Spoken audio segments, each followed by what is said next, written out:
नमस्कार। इस समय हम लोग वाराणसी में हैं और दीक्षा महिला कल्याण शोध संस्थान की अध्यक्ष संतोषी शुक्ला जी हमारे साथ बैठी हुई हैं। और यहाँ पर जैसा कि आपने देखा है कि एसडीएम ज्योति मौर्य ने जैसा कुकृत्य किया है, कहीं न कहीं जो आगामी महिलाएं हैं, कहीं न कहीं बहू और कहें तो पति जो अपने पत्नियों को पढ़ाना चाहते थे, उन सभी के रास्तों को बंद करने का काम किया एसडीएम ज्योति मौर्य ने। उसके बाद आप देख पा रहे होंगे समाचार के माध्यम से और डिजिटल प्लेटफार्म के माध्यम से, जो भी सोशल मीडिया प्लेटफार्म है, हर जगह ऐसी खबरें प्रतिदिन आपको देखने को मिल रही होंगी कि कहीं ना कहीं किसी की जो है कि पत्नी जो है कि वो नौकरी करती रही तो अपने पति को छोड़ दिया, फिर साथ नहीं रहना चाहती है। ऐसी तमाम जो है कि आप खबरें इस समय समाचार के माध्यम से देख रहे होंगे। दो चार खबरों को हमने कवर किया था, बस केवल हमारा यह बताने का प्रयास था कि सतर्क बनाए रखिए और जो अपने रिश्ते हैं उसको कहीं ना कहीं एक मजबूती देने का एक आप जो है कि प्रदान करिए। उसी के बीच देखिए हमारे साथ हैं संतोषी शुक्ला जी, तो हम लोग इनसे इस मुद्दे पर बात करेंगे, एसडीएम ज्योति मौर्य के मुद्दे पर, कि आगामी भविष्य में जिस प्रकार से महिलाओं को वापस बुला लिया गया है, जहां पर भी प्रतियोगी परीक्षाओं की तैयारी कर रही थी, चाहे वो प्रयागराज हो, चाहे दिल्ली हो, चाहे खान सर का क्लासेज आप पटना में भी देखे होंगे, वहाँ से भी 93 महिलाओं को वापस बुला लिया गया है। जो उनके पति थे वो वापस बुला लिया कि भैया तुमको नहीं पढ़ना है, बहुत पढ़ाई हो गया। तो हमारे साथ संतोषी शुक्ला जी हैं, बहुत बहुत स्वागत है आपका चैनल में। जी नमस्कार। नमस्कार। तो आप जो है एसडीएम ज्योति मौर्य ने जो काम किया है उसको आप किस नज़रिए से देखती हैं, अपना जो विचार है वो व्यक्त करिए।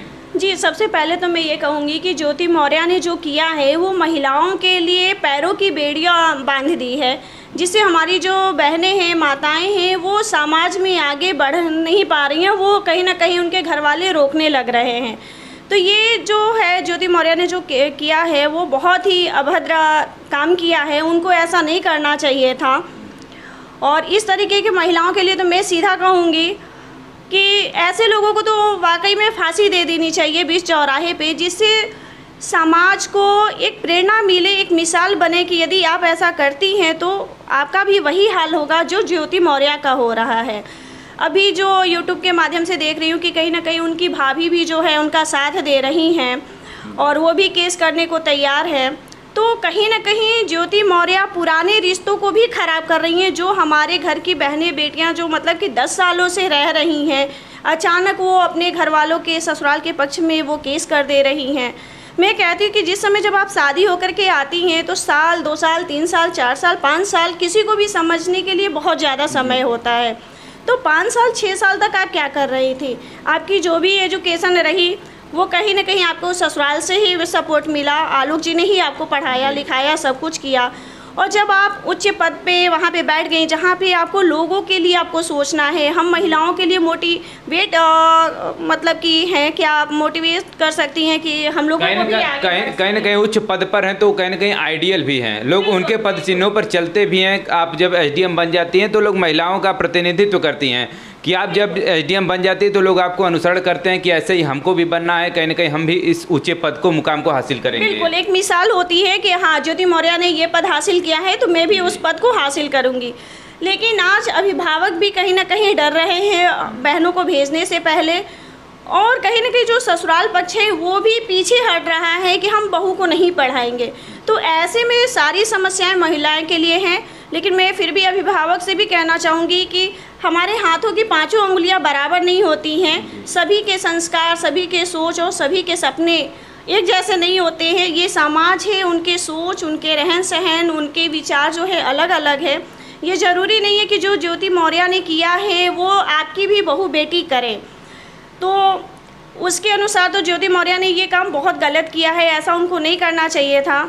और दूसरी चीज़ मैं ये कहना चाहूँगी कि मर्द हो तो वाकई में आलोक जैसा होना चाहिए, जो जिसने कि एकदम बारीकी से उनकी कमियों को, उनकी गलतियों को लोगों के सामने रखा। तो ऐसे लोगों के लिए तो वाकई में आलोक जो है वो मिसाल है कि वाकई में मर्द हो तो ऐसा हो जो आप अपनी वाइफ की गलतियों को इतना फ्रंट पे ला करके बात करना, ये बहुत ही बहादुरी की काम है। जहाँ तक संभव होगा, यदि उन्हें कहीं ऐसा लगेगा कि हम लोगों की ज़रूरत है तो हम लोग जो है उनकी पूरी भरपूर मदद करेंगे।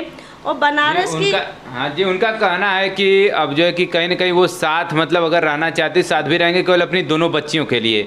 लेकिन जो उसने गलत काम किया भ्रष्टाचार को लेकर के या फिर जो उसके ऊपर हत्या करने का जो आरोप है, उनको वो माफ़ नहीं करेंगे। लेकिन उनको सज़ा का कह रहे हैं कि सज़ा जो है वो सज़ा होनी चाहिए, लेकिन केवल जो है कि गठबंधन कर रहे हैं केवल बच्चियों के लिए। नहीं, ये देखिए, ये तो समाज में जो कहते हैं ना कि तालाब में जो गंदगी एक बार जम गई है तो उसे आप कितना भी सफाई कर दीजिए तो वो साफ़ नहीं होती है।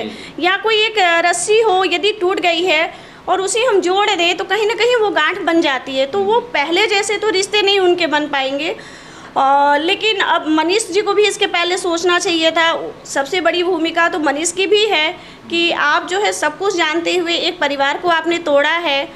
तो मनीष और जो ये ज्योति मौर्य हैं, ये दोनों को जो है सिवाय मेरी नज़र से जो है फांसी के सिवाय कोई सज़ा नहीं होनी चाहिए। इनको बीच चौराहे पे तो वाकई में फांसी देनी चाहिए, जिससे दूसरा कोई मनीष और ज्योति मौर्य ना हो। चले, संतोषी जी ने तो बहुत बड़ी बात कह दी। पहला ऐसा कोई व्यक्ति हमको मिला जिन्होंने कहा कि जो है कि बीच चौराहे पर फांसी दे देनी चाहिए, और इतना बड़ा इन्होंने कुकृत्य किया है। और समाज को क्या सीख देंगी, जैसे कि अभी आजकल की जो बहुएं, कहीं ना कहीं लोग अपने बहुओं को बुला ले रहे हैं या फिर अपनी पत्नियों को वापस बुला ले रहे हैं पढ़ाई करने वालों को, उनको क्या संदेश देना चाहेंगी? जी, मैं उनको आपके माध्यम से यही संदेश देना चाहूँगी कि सब कोई एक जैसा नहीं होता है, हर कोई ज्योति मौर्य नहीं है। उनके सपनों को रोकिए मत, और जो हमारी बहनें हैं, जो बेटियां हैं, जो आगे बढ़ना चाहती हैं वो आगे बढ़ें, लेकिन अपने संस्कार और अपने रिश्तों के साथ आगे बढ़ें। क्योंकि रिश्ता जो है वो अभी समझ में नहीं आता, लेकिन जब आप जैसे जैसे आगे बढ़ते हैं तो रिश्तों की जो महत्व होती है वो कोई बाहरी व्यक्ति पूरा नहीं कर सकता है। तो रिश्तों को बचा करके आगे बढ़िए। सलाम है, झांसी की रानी बनिए, न कि आप अपने मैके के लिए और ससुराल के लिए ऐसा कलंक धब्बा बनिए जिससे शर्मिंदगी हो दोनों परिवार के लिए। जिस प्रकार से कई को लोग एक इस प्रकार की माँ समझते हैं, उसी प्रकार से एसडीएम ज्योति मौर्य को भी एक मुहावरे के तौर पर यूज करेंगे कि यार कहीं ज्योति मौर्य जैसा तुम न बन जाओ, जैसे कोई पढ़ाई के लिए भेजता है। संभव नहीं है सर, हर कोई ज्योति मौर्य नहीं बन सकता है। इसमें ज्योति मौर्य से हट करके और भी ऐसी महिलाएं हैं जिन्होंने अपने रिश्तों को बचाने के लिए सरकारी नौकरियों का भी त्याग किया है। जो पढ़ी लिखी महिलाएं हैं वो भी आज कहीं ना कहीं वो गृहिणी बनी हुई हैं, तो कहीं ना कहीं अपने सपनों के साथ वो बैलेंस बना करके चल रही है। गाड़ी जो है हमेशा दो पहियों पे चलती है, एक पहियों पे नहीं चलती है। तो ये ज्योति मौर्य को समझना चाहिए। क्या है, बहुत सारे लोग ऐसा अब मिसाल दे रहे हैं कि बेटी पढ़ाइए लेकिन बहू को न पढ़ाइए, तो आप इसको किस नज़रिए से देखती हैं? जी, ये सरासर गलत है।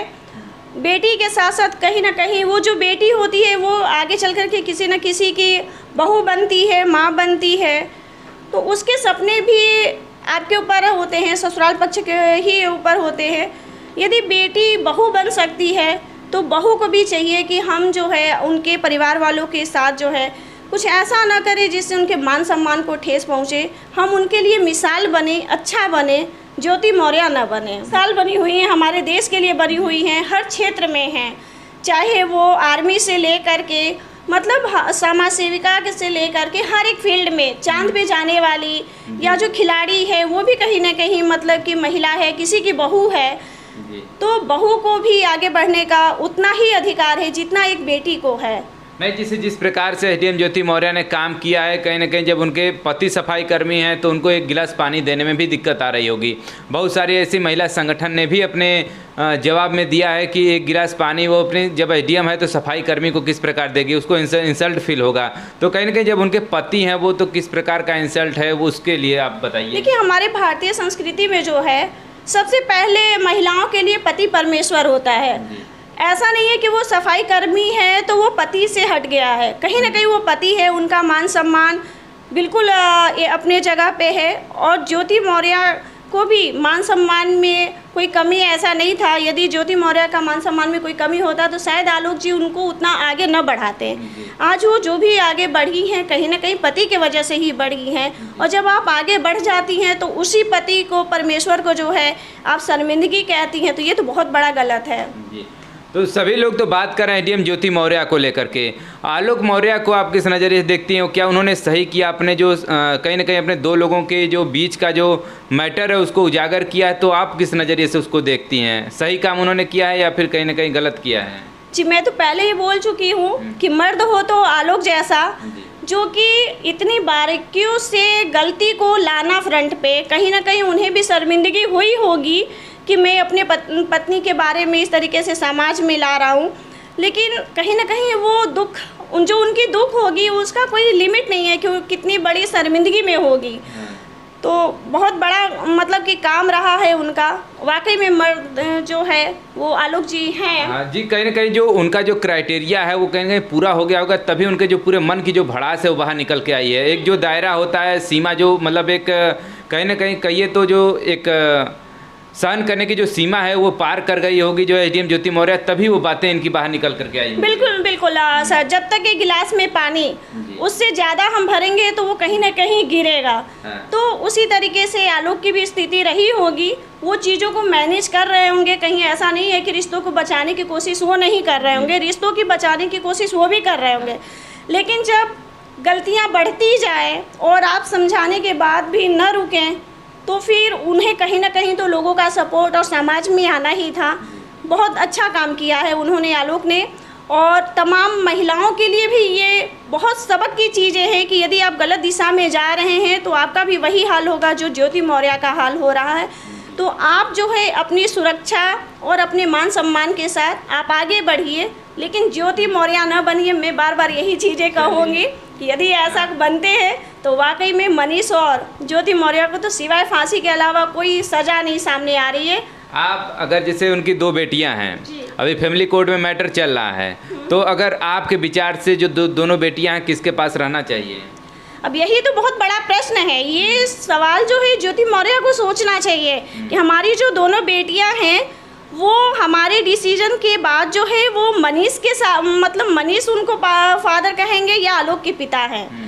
तो ये बहुत बड़ा प्रश्न है। हमारे संस्कृति और कहीं ना कहीं संस्कार से भी ये चीज़ें जो है मजाक उड़ाई जा रही हैं। ऐसा नहीं करना चाहिए उनको। अब भी तो छोटी हैं बच्चियाँ, लेकिन जब आगे बढ़ेंगी, जब उनका कन्यादान करना होगा तो शायद उस समय पिता का महत्व समझ में आता है कि कौन पिता है और कौन कन्यादान करेगा। हम आपसे आपका विचार हम जानना चाह रहे थे कि किसके पास रहना चाहिए, मतलब एसडीएम ज्योति मौर्य के पास बच्चियों को रहना चाहिए या फिर जो कि आलोक मौर्य के पास रहना चाहिए? क्यों ज्योति मौर्य के पास रहना चाहिए? तीसरी दूसरी क्या फिर से ज्योति मौर्य बनाना है? नहीं, हम आपसे आपकी हम विचार पूछ रहे हैं। नहीं, तो क्यों ज्योति मौर्य के पास क्यों रहना चाहिए? मेरे हिसाब से तो बिल्कुल आलोक जी के साथ रहना चाहिए, क्योंकि बेटियां जो हैं उनके संरक्षण में सेफ रहेंगी। नहीं, फैमिली कोर्ट तो सर्वप्रथम वरीयता देता है माँ को कि माँ के पास रहें तो ज़्यादा अच्छा से उनका पालन पोषण हो सकता है। तो क्या माँ के रास्ते ऐसे ही होने चाहिए? क्या यही संस्कार वो अपनी बेटियों को देंगी? उनकी बेटियाँ, जहाँ तक मैंने यूट्यूब से देखा है, 8 साल 9 साल की हैं बेटियाँ। 8-9 साल की बच्चियाँ बहुत ज़्यादा छोटी भी नहीं होती हैं, वो चीज़ों को समझने लगती हैं। बहुत सारी चीज़ें, इलेक्ट्रॉनिक्स चीज़ें हो गई, बहुत सारे मोबाइल्स हो गए, सारी चीज़ें उनके जानकारी। उन बच्चों के ऊपर क्या बीत रहा होगा? तो ये बहुत बड़ा प्रश्न है।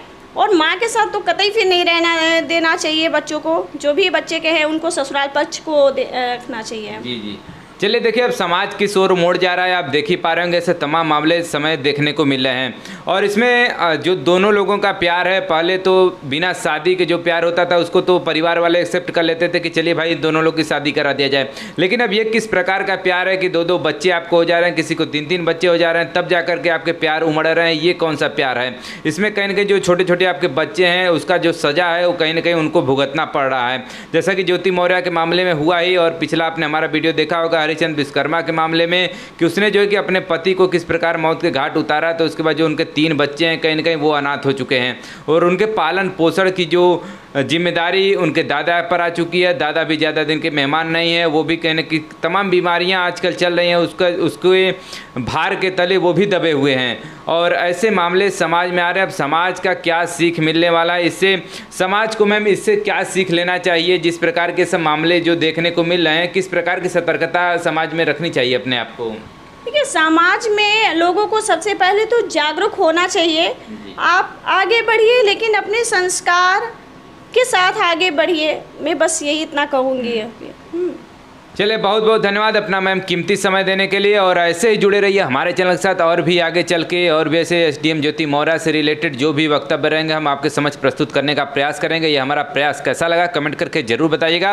और एसडीएम ज्योति मौर्य के बारे में आपके क्या राय हैं, वो अपने राय जो है, 2 बोल जो है वो कमेंट बॉक्स में कमेंट करके जरूर बताइएगा।